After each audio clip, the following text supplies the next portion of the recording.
Amalur is changing. Magic, once lost to the mortal races, has returned to the world.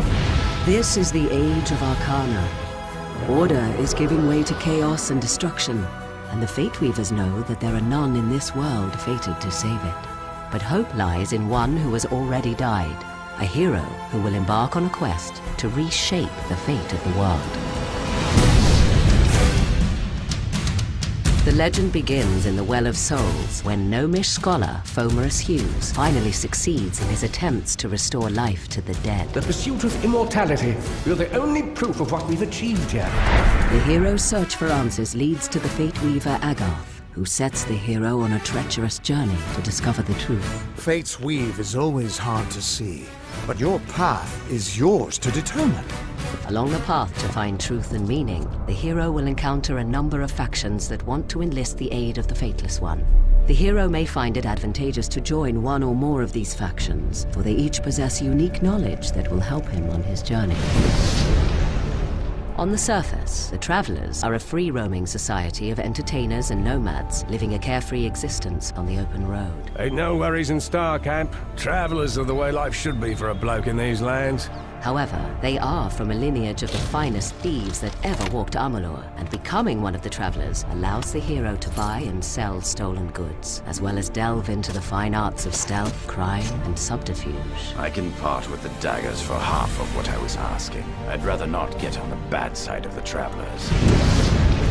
The Scholia Arcana was formed generations ago. It has since become the central university for all mortals who wish to study the practice of magic. We have a responsibility to know what these forces are, so that we may better control it. A student who shows sufficient talent is granted access to the libraries of the Scholia Arcana, where they may study the arts of sagecraft, dispelling, and alchemy. My suspicions regarding your potential were well-founded.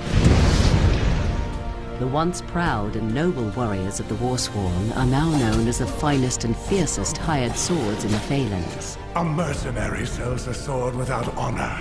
The Warsworn sell honor, armed for battle. The name of the Warsworn strikes fear into the hearts of enemies throughout the land. Once proven in battle, a Warsworn pledge has access to skills, weapons, and training that cannot be found elsewhere. I've trained, I've dreamed. I will join the Order. Amalur is host to more than just mortal man and their factions. The world is riddled with other races with numerous alliances, from the studious gnomes to the immortal Fae. Long ago, the Fae split into two courts, each with many houses. In the Summer Court, the House of Ballads is the keeper of songs and lore. The house ensures those defining tales are never forgotten. In these dark times, a hero is needed to relive the tales of old and continue the song. Meanwhile, in the Winter Court's House of Sorrows, few follow the old ways, and for the first time in living memory, the House of Sorrows will welcome an outsider into their ranks. It is not a simple task I ask of you. We need someone who understands that. But even the immortal Fae are helpless against the forces that are rising in Amalur. A twisted new sect from within the Winter Court, the Tuatha.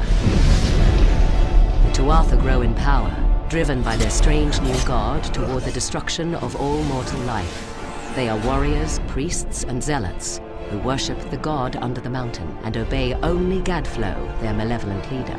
For the first time in the history of the world, Fae have marched to war against the young races, and after a long decade of conflict, it seems that the Tuatha will emerge victorious. The rise of magic has upset the balance in Amalur, and the world teeters on the brink of chaos. Death has freed the hero from the bounds of fate, but there is a treacherous journey ahead for the Fateless One. With divided factions and warrior insurgents with their own agendas, the escalation of pure evil in the war-torn land will challenge and ultimately shape the hero's destiny.